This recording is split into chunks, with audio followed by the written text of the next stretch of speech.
Hey guys, long time no see, huh? Yeah, it's been a while. I've been dealing with a lot lately. I had a show to perform in and all this other stuff going on, and I'm really sorry that I haven't updated in forever. And I was gonna get some recordings done yesterday because I stayed home sick, but the reason I stayed home sick was because my head was stuffed up and it was terrible. So I'm sitting in my room right now getting ready to record the last 3 chapters of Syrup and Honey. This is, oh god, this is going to be rough. I'm moving right into another project as soon as I'm done with this. A recommendation of Laura's, in fact. It's the Symphony Verse fic by Shandy Y'all of LiveJournal. Her name's Sandy. She's actually really nice, and she's really, really excited to do this, just like Laura was when we started. And, I don't know what to say. I'm going to be posting 3 chapters, just as a little Merry Christmas or Happy Hanukkah, just to get it all out of the way. Happy Christmas, Hanukkah, Kwanzaa. And if you don't celebrate any of those religious holidays, have a happy Tuesday. And if you don't celebrate Tuesday, I don't know how to help you. But, this is going to be kind of rough, and I'm probably going to end up crying. But at the end of the epilogue, I'm not going to do my normal outro, like what I'm doing right now, just a recording. I'm actually going to videotape myself on a camera to say goodbye to you guys formally. Even though it's not really goodbye. If you want to continue watching, or listening, to the other stuff that I do, that'd be really appreciated, because I really do love you guys, and I love the amount of support you've put into this. And I really do love Laura, because she has just been so helpful.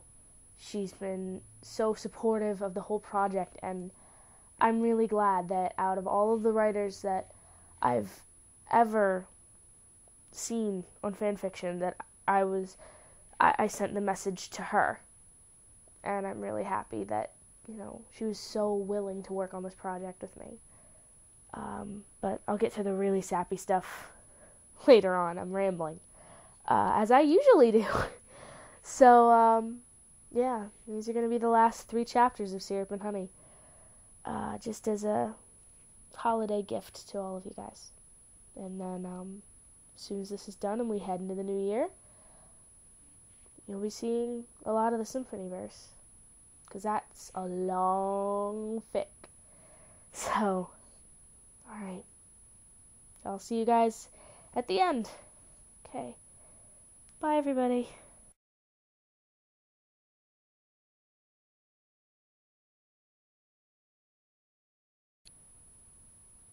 Syrup and Honey, Chapter 17.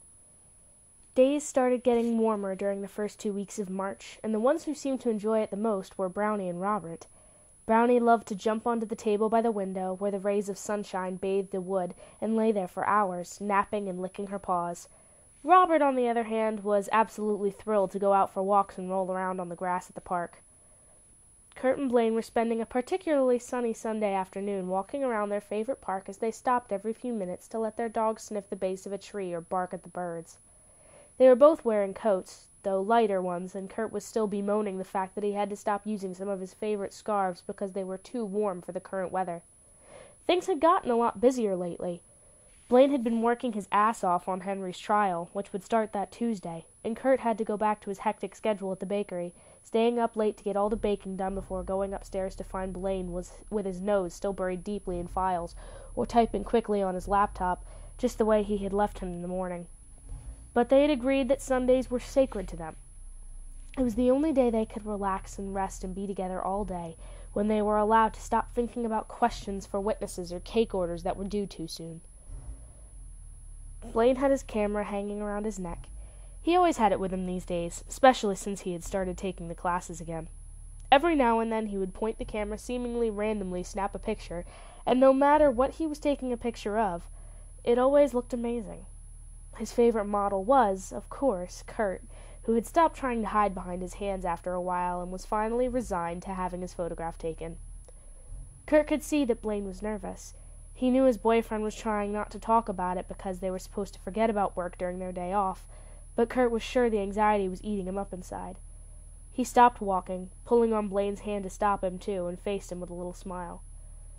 "You can't stop thinking about the case, can you?" he asked, brushing Blaine's curls back from where they had fallen on his forehead.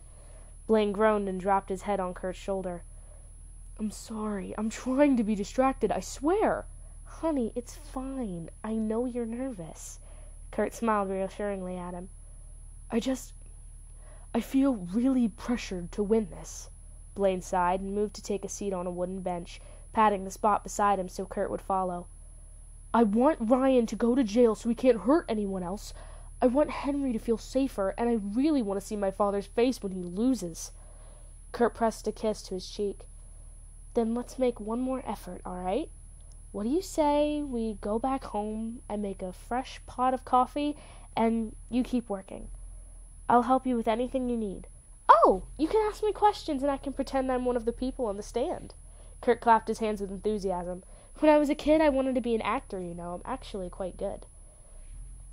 Blaine chuckled as he rolled his eyes fondly. He pulled Kurt into his arms and reclined against the back of the bench, letting Kurt nuzzle into his neck and cuddle closer. "God, Kurt, you're fantastic, and I love you so much." "I love you too." Kurt closed his eyes, partly to get lost even more in how lovely it felt to be pressed to Blaine, and partly because an old couple walked by and looked at them disapprovingly. "But this is our day to relax and be together, and I definitely don't want you to waste your day with this." Blaine's hand moved down Kurt's arm until he could intertwine their fingers. "We'll have plenty of time to do that once you kick your dad's ass," Kurt answered. "Then you'll be completely mine and stress-free." He stood up, dragging Blaine with him. "Come on, let's go back." "Kurt, really?" Blaine tried to protest. "Let's make a deal." Kurt turned to him, throwing his arms around his neck and putting his mouth close to his ear so no one else could hear. "We work on this for the rest of the day, and then we go to bed early so we can start fresh tomorrow." "And what do you get out of all of this?" Blaine asked, quirking an eyebrow playfully. "I said going to bed early, not sleeping," Kurt purred into his ear, sending a shiver down Blaine's spine. Blaine growled in frustration. "And you expect me to be able to work for hours before we can go to bed?" "I call that motivation." Kurt kissed the corner of his mouth before turning around, grabbing his hand and calling Robert to come back to their sides before making their way back home. Blaine woke up on Tuesday morning completely convinced that he was going to be sick. "Stop worrying," Kurt muttered sweetly as he adjusted Blaine's blue tie. "You'll be amazing." "You don't know that," Blaine answered, already regretting the eggs and toast he'd had for breakfast. "Yes, I do," Kurt said firmly, looking right into his eyes. "Because you're amazing every day, and today won't be an exception." Blaine took Kurt's hands in his to stop him from straightening his blazer again. "I wouldn't be doing this if it wasn't because of you. You know that, right?" Kurt smiled softly and rested their foreheads together. "That's not true. You would have done this either way." "I don't think so." Blaine closed his eyes, breathing in the intoxicating familiar scent of Kurt.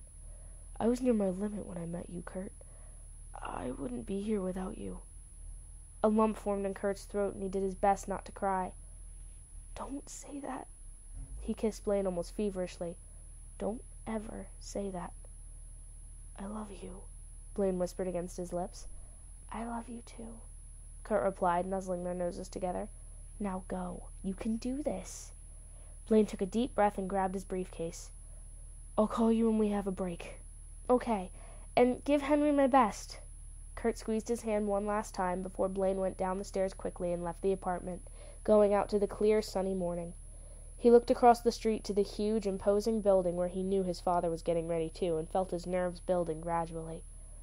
Blaine knew his dad would come at him with everything he had against him.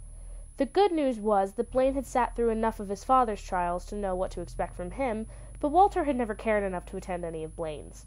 He hoped he could use that to his benefit. He really needed anything he could find helpful. The drive to the courthouse was too short for his taste. He immediately spotted Henry and his parents, who were waiting for him by the entryway.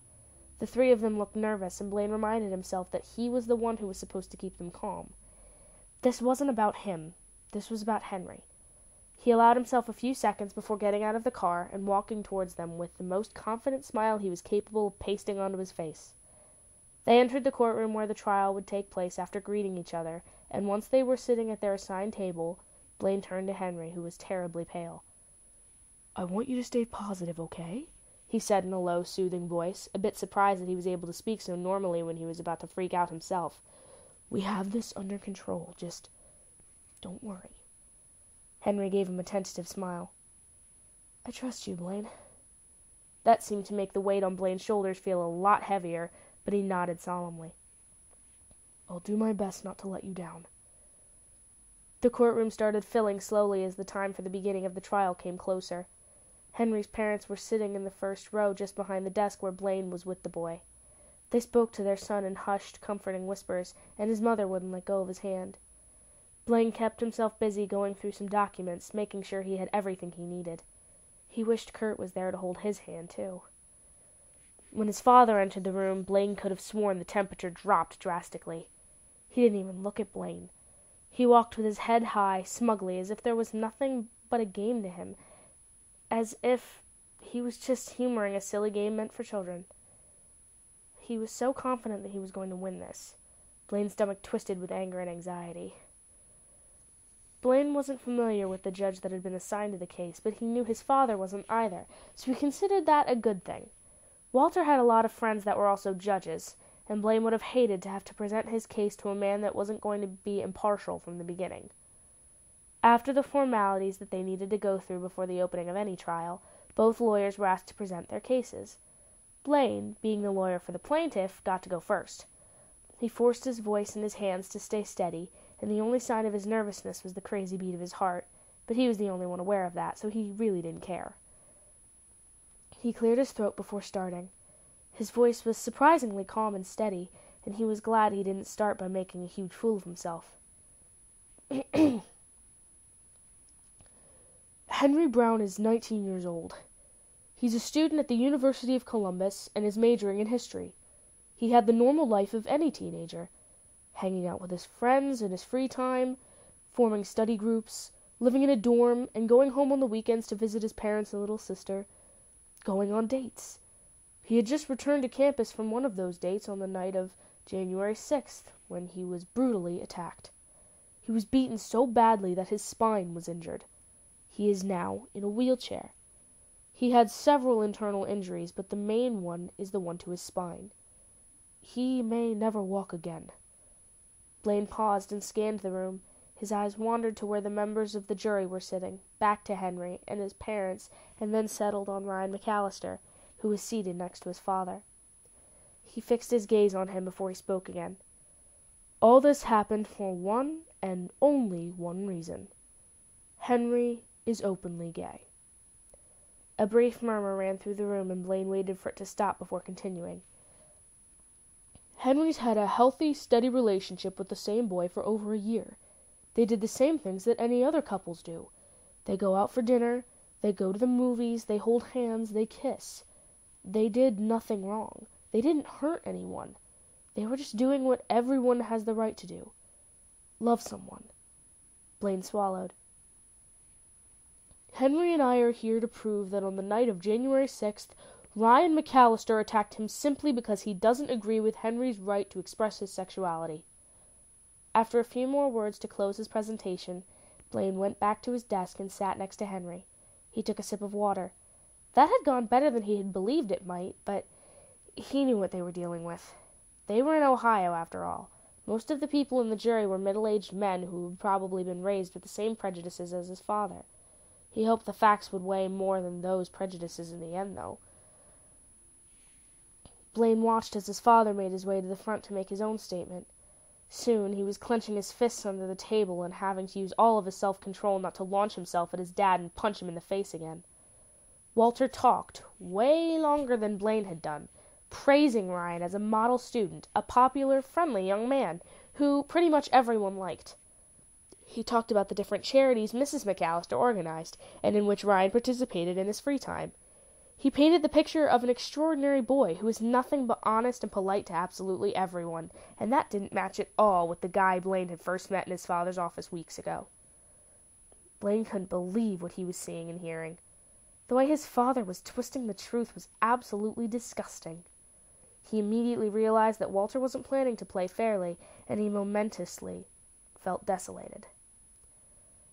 After the presentations were over, Henry's doctor took the stand to testify to and further explain Henry's injuries.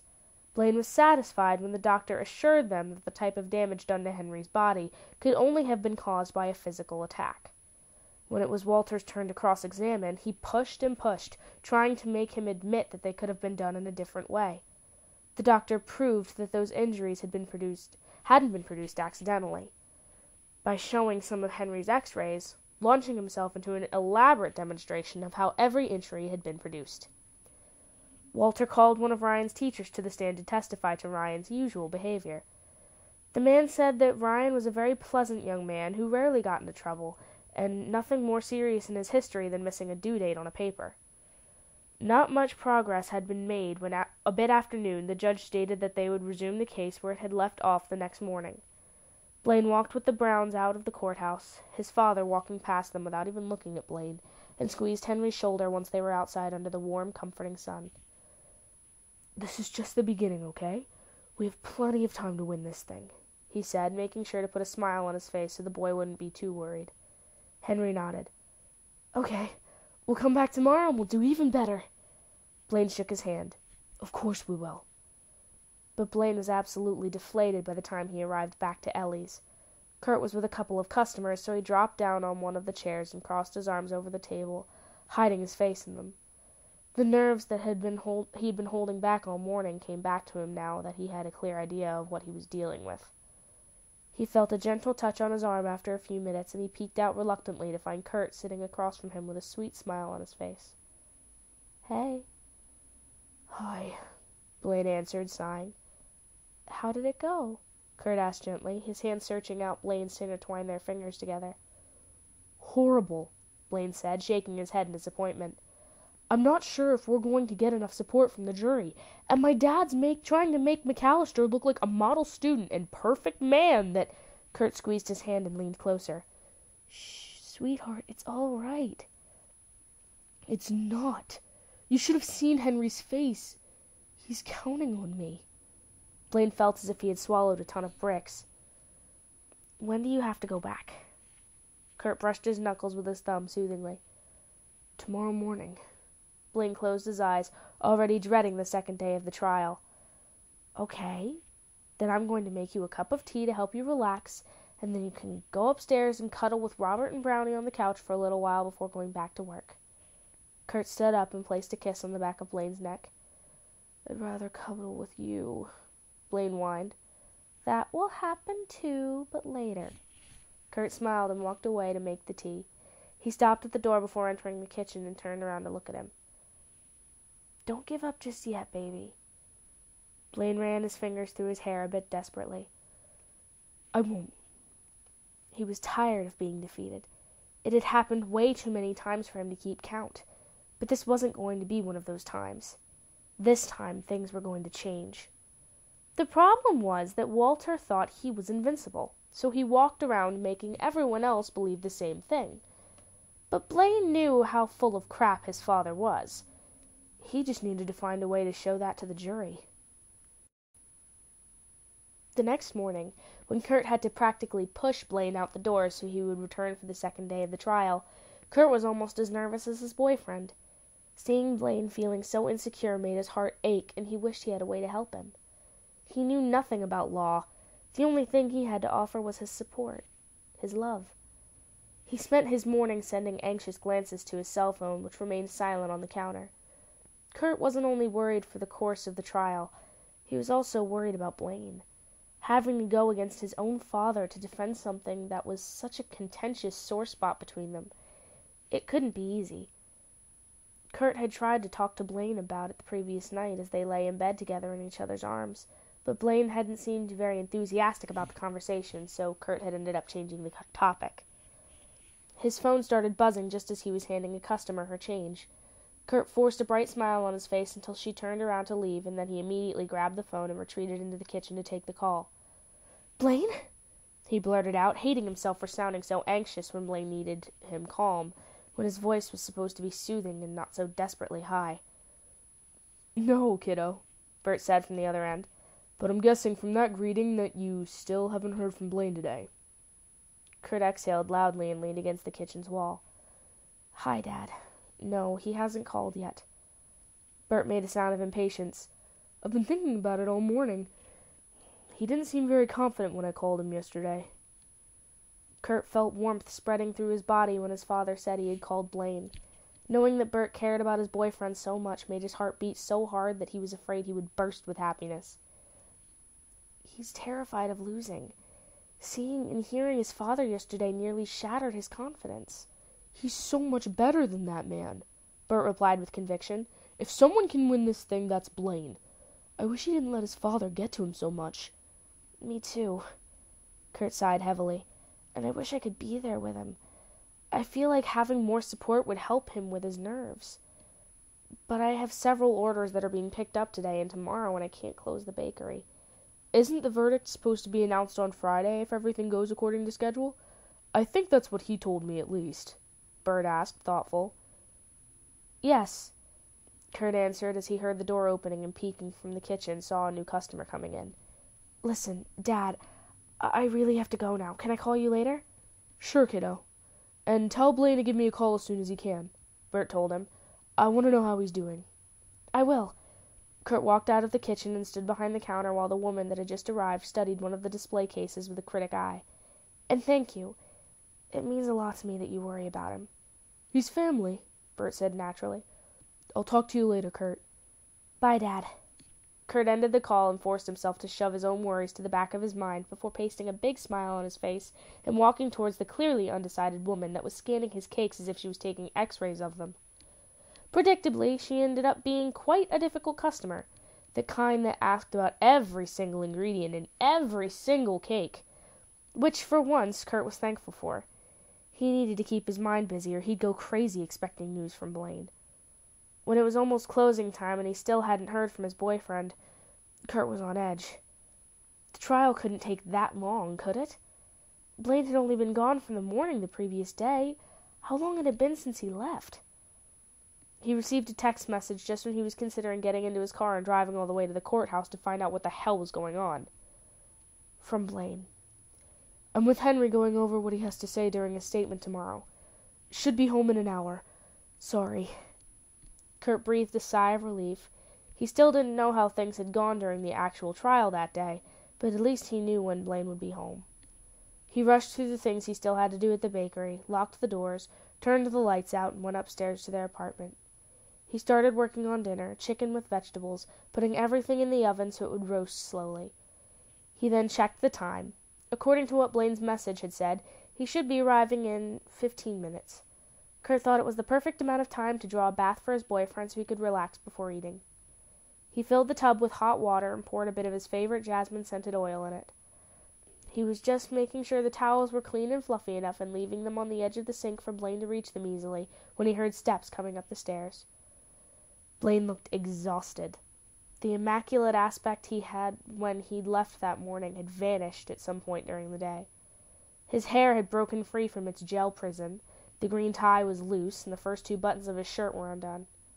Kurt looked at him with a sympathetic smile as he dropped his briefcase on the floor and walked right into his boyfriend's waiting arms. "Hi," Blaine muttered, voice muffled because his mouth was pressed against Kurt's shoulder. "Hey, baby." Kurt turned his head slightly to the side so he could press a kiss right under Blaine's ear. He allowed Blaine to just melt into his embrace for a minute, rubbing his back slowly, but when he felt Blaine was about to say something, he didn't give him time to. "Come with me." Kurt intertwined their fingers together and guided Blaine into the bathroom. The wonderful scent of the oil Kurt had used in it immediately hit Blaine's senses, and a tiny smile appeared on his face. Kurt slid Blaine's blazer down his shoulders before undoing the tie completely and taking it off. He started unbuttoning Blaine's shirt next as his boyfriend went absolutely lax in his arms. "You don't have to do this," Blaine whispered, as if speaking louder was too much of an effort. "I wanted to," Kurt answered, letting his fingers touch Blaine's skin as he took his shirt off. "And dinner's almost ready. You can take your time in here, and I'll keep it warm in the oven until you're done." Would you join me? Blaine asked, grabbing Kurt's wrist to stop him when he was about to pop open the button of his slacks.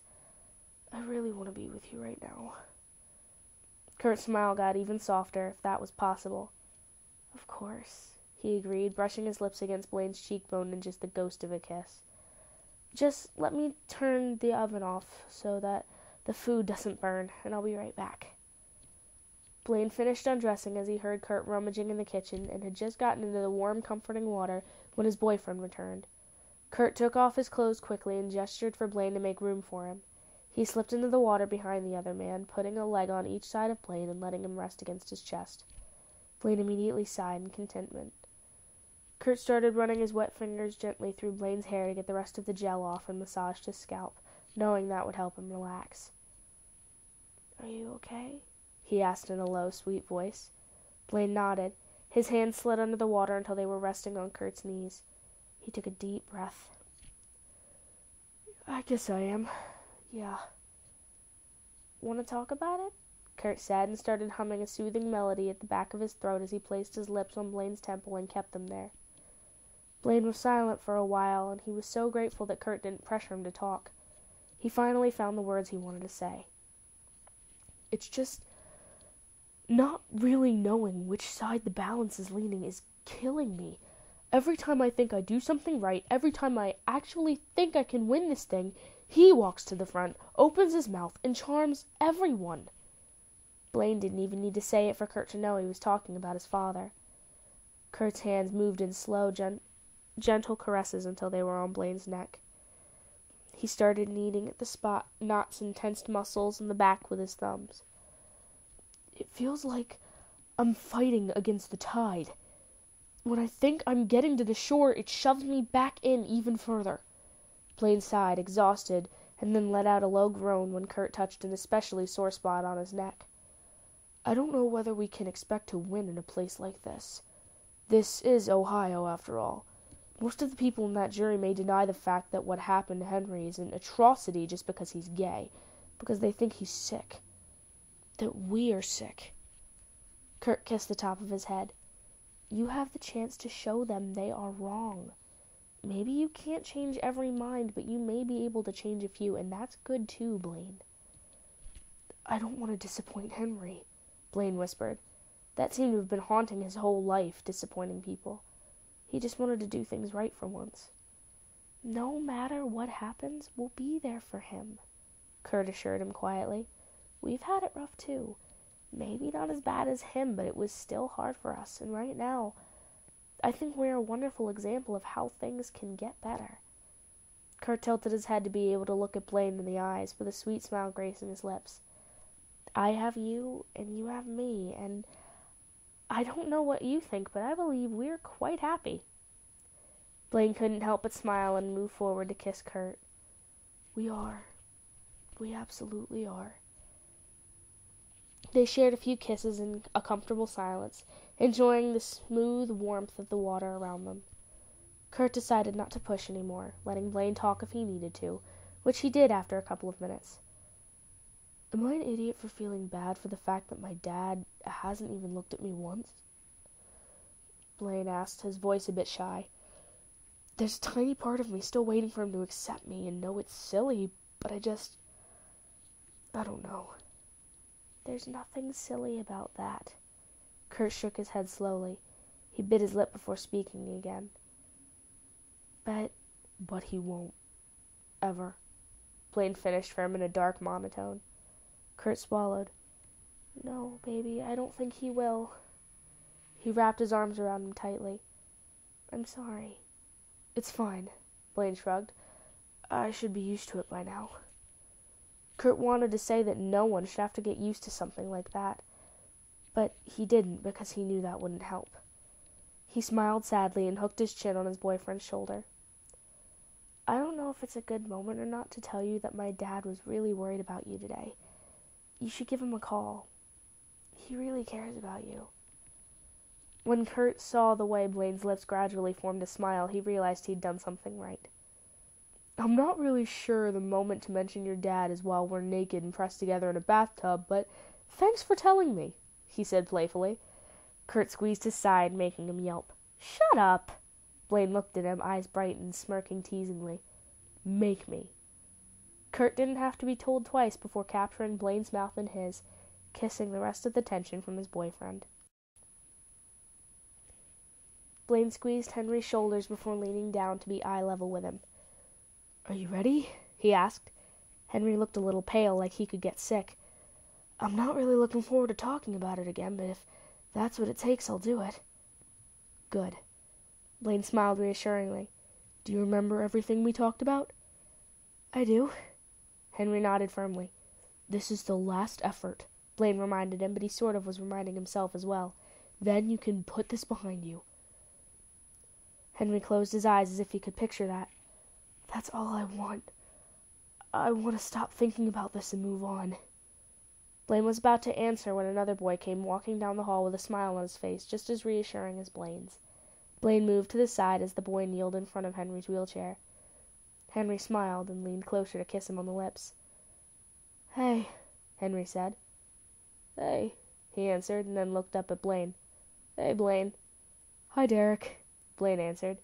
He had met Henry's boyfriend a few weeks ago, and the boy had given his testimony the previous day. It had been pretty emotional to hear him talk about Henry and their relationship and what had happened that terrible night.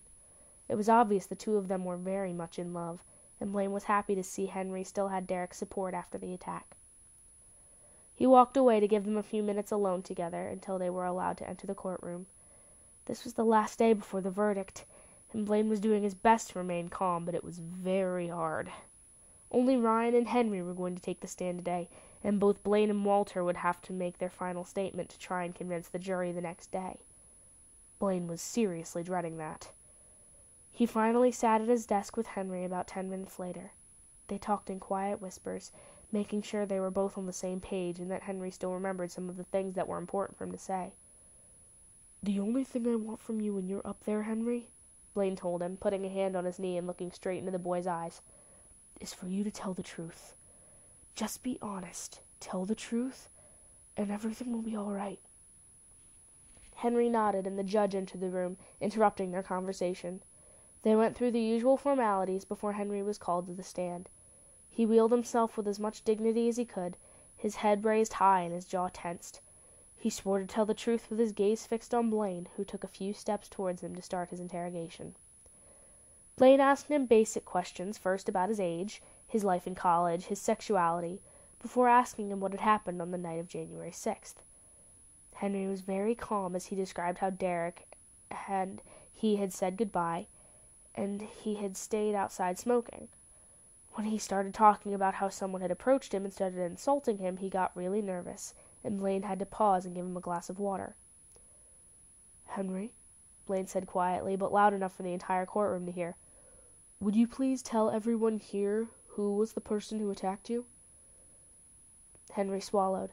His hand shook a bit when he put the glass down. "Ryan McAllister." Blaine nodded. "What kind of relationship did you have with Ryan until that point? Were you two friends?" "Not really," Henry answered. "We shared 1 or 2 classes together, but I don't think we ever had a conversation." "So you didn't know that Ryan had a problem with gay people?" Blaine asked, and he heard a chair moving behind him immediately. He looked over his shoulder to see his father looking seriously at the judge. "I object, Your Honor. It was never proved that my client had or has any homophobic tendencies," Walter said. "Funny to hear you say that," Blaine thought. "Please, Mr. Anderson, rephrase the question," the judge told him, and Blaine nodded again. "All right, Henry, based on the few things you knew about Ryan, just from seeing him in class, would you have ever expected him to do what he did on January 6th? Blaine said carefully, slowly, making sure his father didn't have grounds to object. "No," Henry replied simply. "So the attack took you completely by surprise, and you had no way of anticipating what could happen, leaving you with no way to protect yourself," Blaine said, waiting until Henry confirmed his words with a subdued "yes," before continuing. "What's the last thing you remember before you passed out, Henry?" Henry took another sip of water and a steadying breath. "He spat on my face, gave me a last kick, and told me that better teach you not to be a fag. He turned around and left after that." Blaine swallowed down the bitterness that hearing that word always produced in him. Thanks, Henry. I have no further questions." Blaine turned around, walked back to his desk, and sat down as gracefully as he could. He kept his eyes on Henry, avoiding looking at his father as he stood up to start his part of the examination. "Henry," he started, his voice careful and almost mellow, so fake that Blaine felt a shudder go down his spine. "Can you tell me what age you were when you decided that you were gay?" Both Blaine and Henry cringed at the choice of words, and Blaine could swear Derek did too, behind him in the front row of seats. "Being gay isn't a decision," Henry said as calmly as he could, "but I was 13 years old when I came out to my parents." "Is it true that when you were 15 years old you were severely injured in a car accident?" Walter asked immediately afterward, as if he was not interested in Henry's actual reply. Blaine quirked an eyebrow. What did that have to do with anything?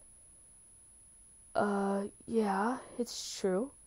The hesitation in Henry's voice told Blaine he was a little confused as to why that was being brought up. "Would you tell us how that happened?" Walter paced slowly, not even looking at Henry. "And please remember, you're under oath." Henry remained silent, and Blaine saw him swallow thickly. Something was wrong.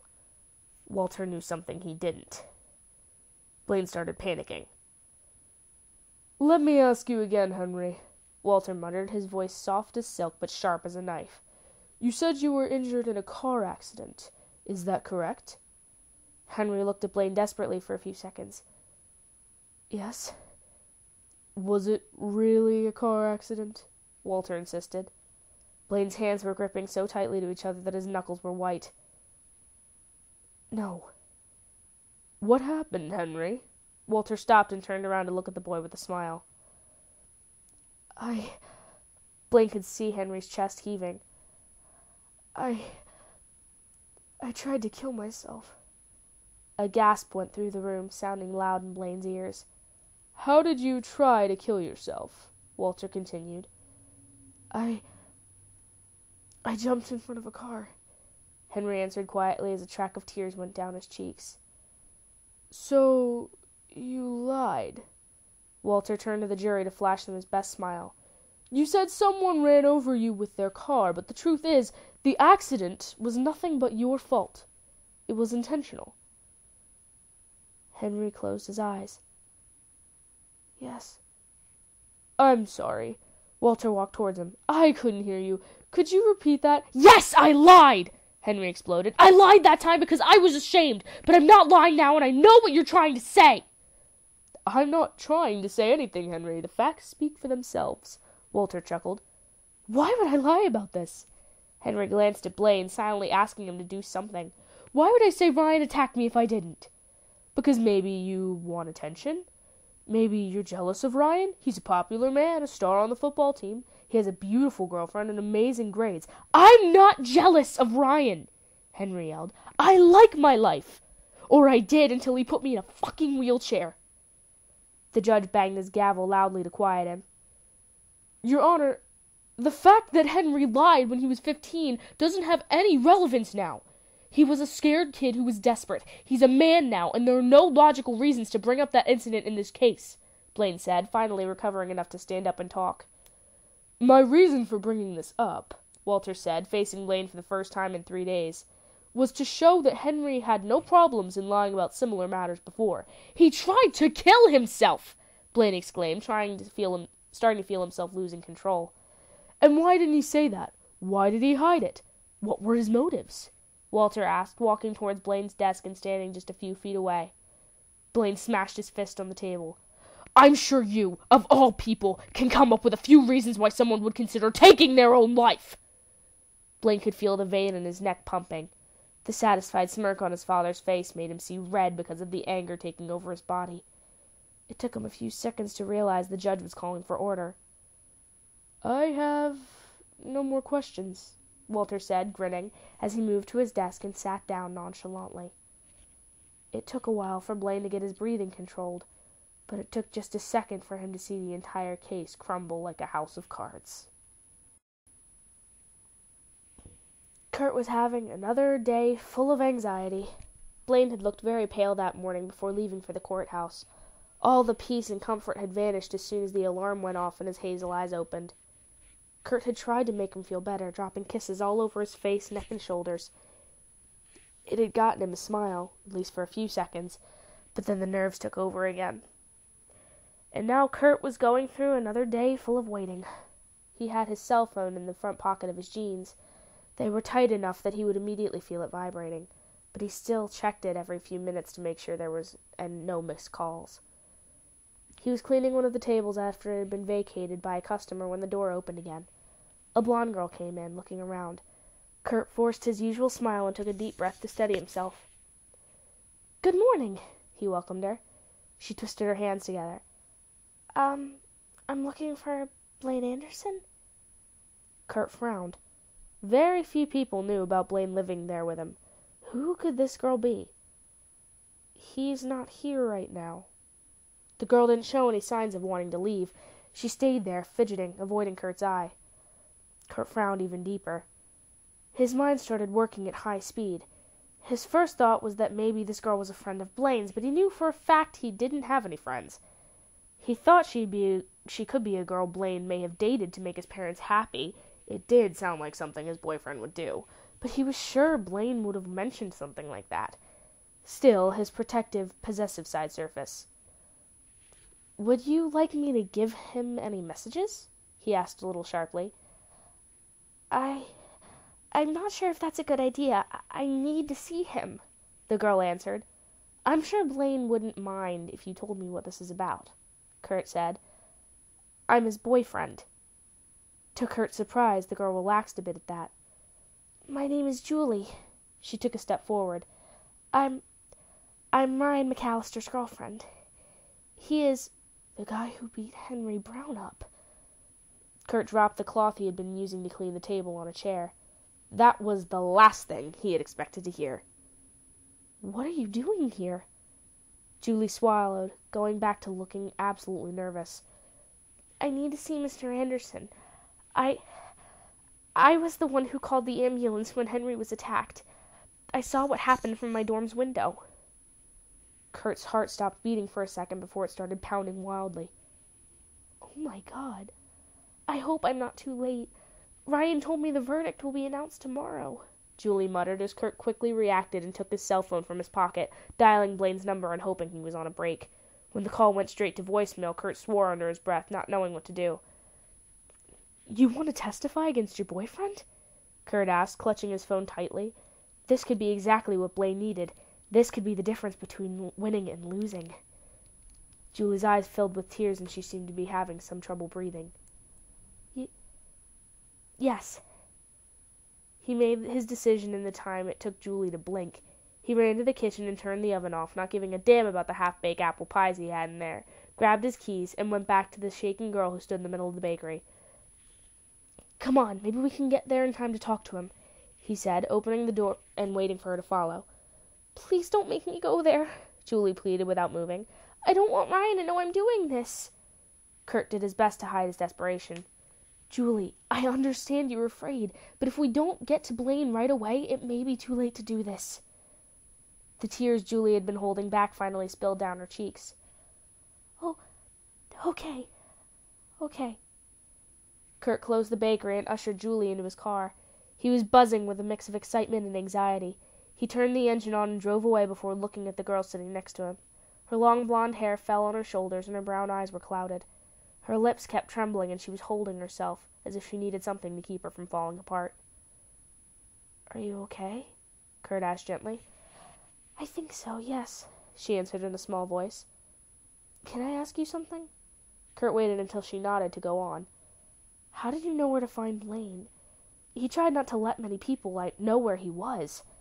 "I called his old office, and a woman named Lucy gave me this address as soon as I told her who I was," Julie explained. "She told me that if Mr. Anderson wasn't here, then his boyfriend would help me find him." "I'm sending Lucy a whole basket of muffins," Kurt thought as he smiled slightly. That woman was an angel. "My name is Kurt, by the way. Sorry I wasn't very polite back in the bakery." He stopped at a red light and turned to look back at her. "People who come over to see Blaine aren't always very nice." She nodded thoughtfully. I've never met a gay couple before." "We're just like any other couple," Kurt shrugged. The only difference is that we don't have the same rights and we're frowned upon at some places. But the truth is, we love each other, we spend time together, we understand each other. We're humans. Someday, everyone will realize that. They passed the rest of the way to the courthouse in silence. When Kurt parked the car, Julie moved to open the door and get out, but he stopped her, putting his hand on her arm gently. Listen, what you're doing here, it's the right thing to do, Kurt assured her, smiling softly at her. But I want you to be sure either way, because I know it might be hard. I want Blaine and Henry to win this. I believe in them. But I can see you're having trouble with this. Julie's eyes were fixed on her lap when she talked again. My sister came out to me this weekend. Kurt's eyebrows went up in surprise. Oh.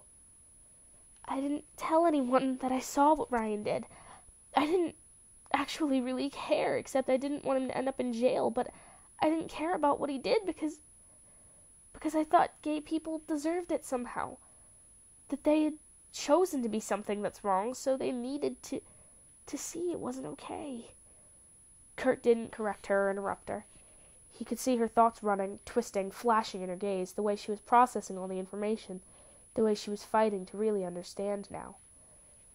But Emily, she's 16, and I've never loved anyone the way I love my sister. I realized that not even the fact she likes girls could change that. I realized that what Ryan did to Henry could happen to her someday, and that I would never forgive myself if I didn't do something. Julie was really crying now, and Kurt searched for a tissue in the glove compartment. I love Ryan. He's been an amazing boyfriend since we got together, but I can't deal with this. I can't be with someone who could be a threat to my sister's life. Kurt smiled at her, a little emotional himself. Henry, Emily, and all the kids like them, and all the people like me and Blaine, we appreciate what you're doing. This is going to be a huge step for us. All of us. Julie took a deep breath. Then let's just do it. Their footsteps resounded in the cavernous halls as they walked together, looking for any sign of Blaine. Kurt wasn't sure if he could just enter a courtroom while a trial was in session, but he knew he had to do something, anything, to get to Blaine right now. They turned a corner, the sound of voices filling their ears, and found a bunch of people getting ready to go into one of the courtrooms. Kurt saw Blaine immediately, as if his radar was especially designed to find his boyfriend. Blaine! He exclaimed, grabbing Julie's hand and rushing towards him. Blaine turned around, the frown on his face dissipating into a shocked expression. Kurt, what are you doing here? He asked as soon as they reached him. Kurt saw Henry and his family not far behind. Blaine looked worried once more. Are you okay? Did something happen? Is it Bert? Kurt didn't have enough time to find Blaine's concern about his father endearing, but he filed it for later. No, sweetheart, Dad is fine, he said, a little breathless. I came here with Julie. Julie? Blaine blinked in confusion until he noticed the blonde girl attached to Kurt, who was glancing nervously around. Who are you? Kurt squeezed Julie's hand to give her some confidence, but before the girl could even open her mouth, another voice interrupted them. Julie, what are you doing here? They all turned around to find Ryan, who was staring at his girlfriend in even more confusion than Blaine had. Kurt felt Julie stepping a bit closer to him, and he was glad he was still holding her hand. What are you doing with these people? He asked in a hushed, low voice, getting closer so no one would hear them. He looked at the way hers and Kurt's hands were still linked and then examined Kurt with evident disgust in his face. Let go of my girlfriend, homo! Ryan!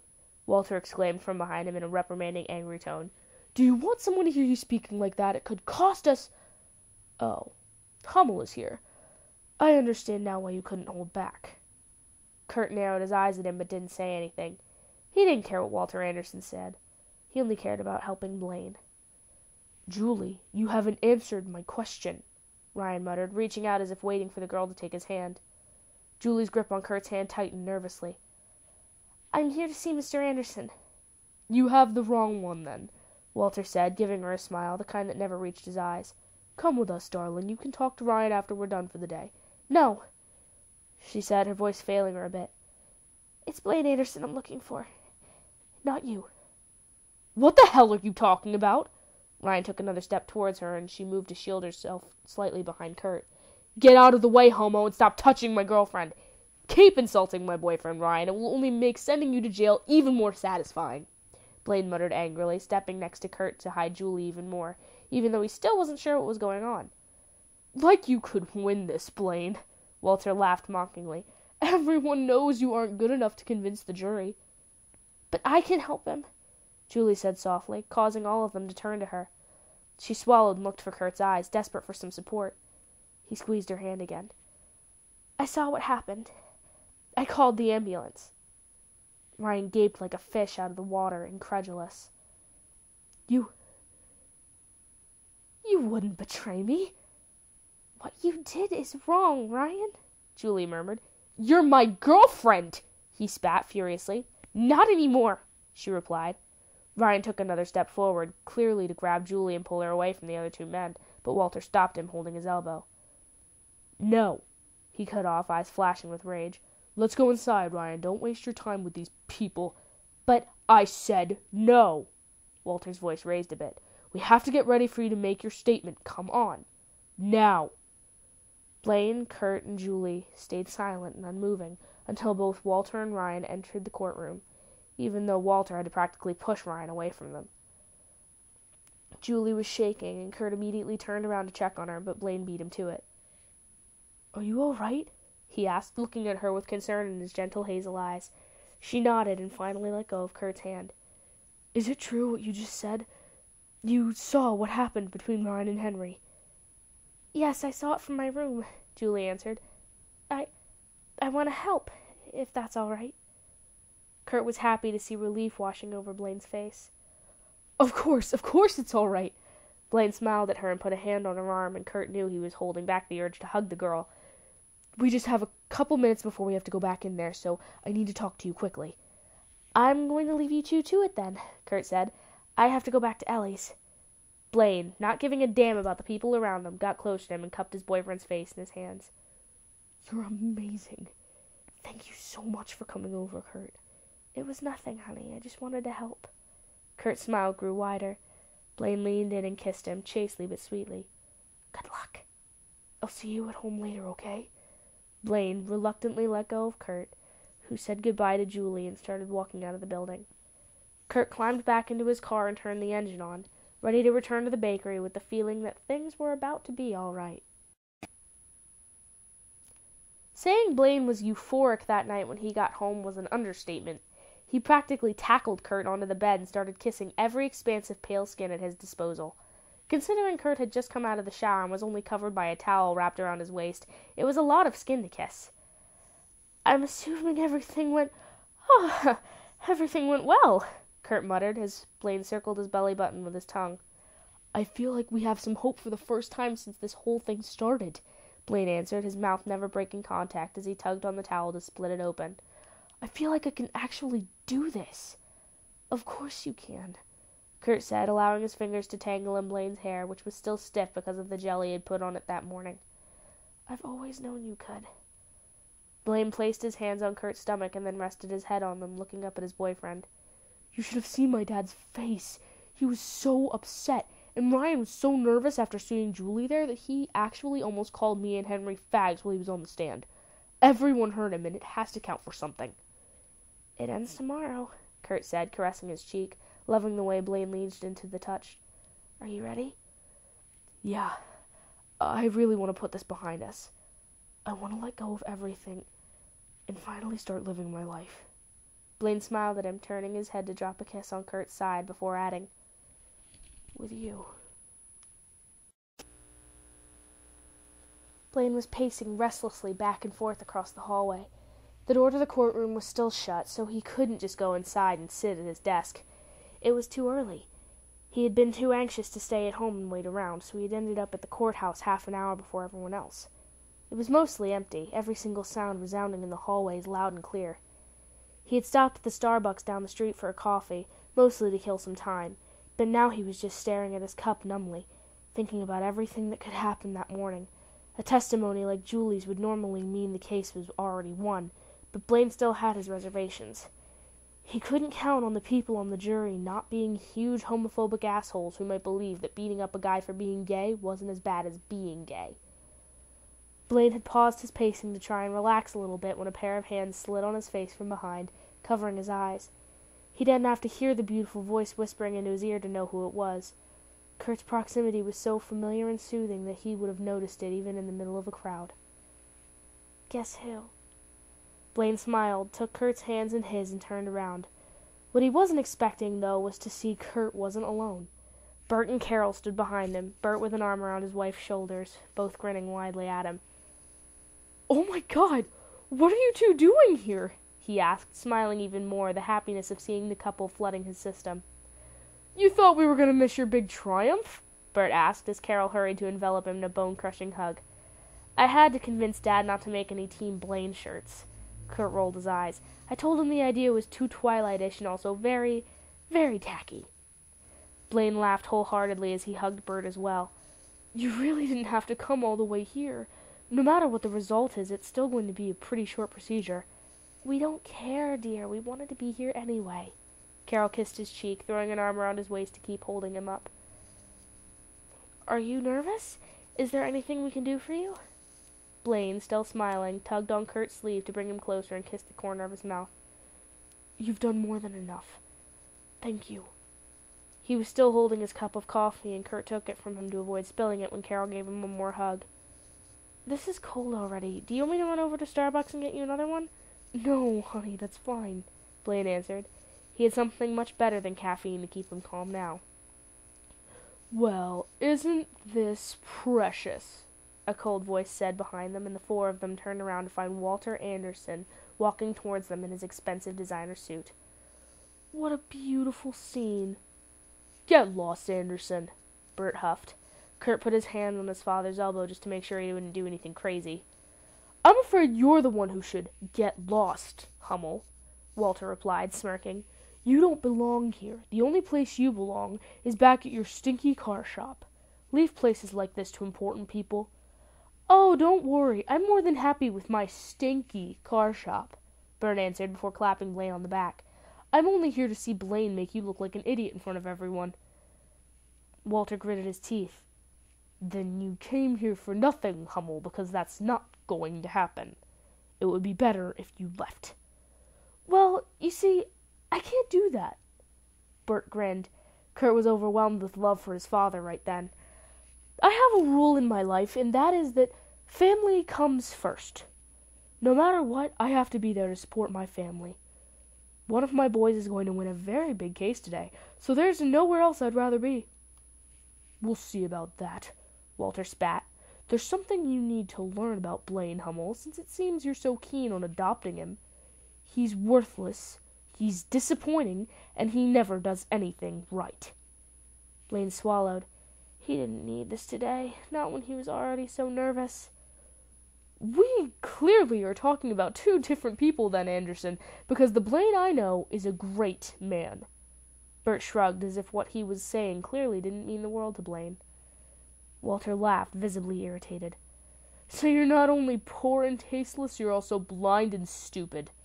Kurt was ready to launch himself at Walter, but Blaine quickly wrapped his arms around him to stop him. "Who the hell do you think you are to judge people? You're the worst piece of crap I've seen in my life!" Kurt practically yelled. "Calm down, Kurt," Bert said soothingly. "I can't take seriously anything a man like him thinks about me." "Likewise." Walter smirked again. "Why don't you go and leave us alone?" Blaine was still holding Kurt back, but looked at his father over his boyfriend's shoulder. "I'm sure you don't want to risk catching the gay or the poor, right? Or, even worse, you could catch some decency and kindness, God forbid." Blaine didn't even wait to see if his father stayed or not. He turned to Kurt and kissed his cheek. "What happens with the bakery while you're here? Is it closed?" "Yeah, one day isn't going to affect the business at all," Kurt shrugged. "Oh, and Finn called while we were on our way here and told me to wish you good luck." "He stayed at the garage," Bert explained. "Someone needed to stay in charge." "It's fine, really," Blaine smiled. "I'm still seeing him tonight for Friday night dinner." Walter was still standing there, gaping a bit in surprise at being ignored for the first time in his life. Furiously, he turned around and stomped away down the hallway. A few minutes later, Henry arrived with his family and his boyfriend. Blaine introduced him to the Hudson Hummels just before they were allowed to enter the courtroom. Blaine took his usual place with Henry, who was paler and even more nervous than all the previous days, and their families sat in the first front row behind them. Walter and Ryan entered the room right after, neither of them even glancing their way. The jury and the judge made their entrances next. Blaine felt the anxiety pooling in his stomach, and he was sure that if he had to wait much longer he would be sick. Throwing up all over the courtroom didn't seem such a good idea just then. After a few formalities, the judge addressed the people and the jury. "Has the jury reached a verdict?" The head of the jury, a tall, stern woman, stood up elegantly. "After hearing both cases, as well as listening to the witnesses and specialists' input, the members of this jury find Mr. Ryan McAllister guilty of the charge of a felony hate crime causing injury." Blaine didn't know he was holding his breath until he released it all at once after those words. He looked at Henry, who was panting in his attempt to hold back the tears. "Mr. McAllister is sentenced to 12 years in prison starting today." The judge sentenced, "Case closed," and with 3 quick bangs of his gavel, it was over. Blaine heard Henry's yelps of excitement and relief first. He was frozen in his seat, incredulous, almost waiting for someone to tell him it was all a joke. But then he saw a police officer walking towards Ryan to make the arrest effective, holding a pair of handcuffs, and he knew it wasn't. It was real. He had won. Someone was pulling him to his feet, and suddenly he found himself in Kurt's arms. "You did it, baby! You did it!" he was saying. It was Kurt who finally made him react. Blaine covered his mouth with his hand and started laughing and crying at the same time, and then he couldn't help but pull Kurt into a passionate kiss because, he had just sent a homophobe to prison, and if he couldn't celebrate it by kissing his boyfriend in public, then it had all been in vain. Kurt kissed him back without hesitation, tasting the usual sweetness of Blaine's kisses and the saltiness of his tears. He pulled away to wipe Blaine's eyes carefully. "Don't cry, baby. It's over now," Kurt whispered, brushing the track of tears on his cheeks with his lips. Blaine nodded dumbly, still not really sure if he was breathing, if he could feel anything, if he had done it or not.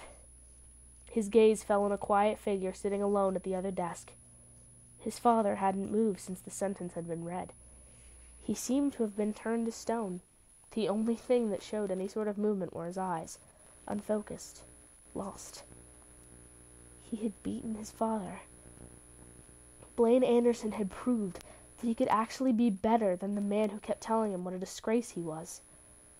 He hugged Kurt tighter, feeling his legs would give away any second, overwhelmed as he was.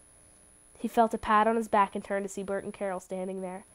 The pride in their eyes was so evident that Blaine wanted to cry all over again. "Well done, buddy," Bert exclaimed, so happy he was almost hysterical. "I knew you could do this." "We're so happy for you." Carol jumped up and hugged him close.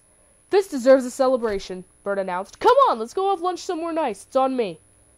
Kurt started urging him out of the courtroom, his arms securely wrapped around Blaine's waist, constantly nuzzling into his neck. Blaine was so happy he was afraid he would explode in the middle of the hallway. They followed Bert and Carol, and Blaine didn't feel tempted to look back as he left his old life behind once and for all, already loving the new one that he had barely started to live.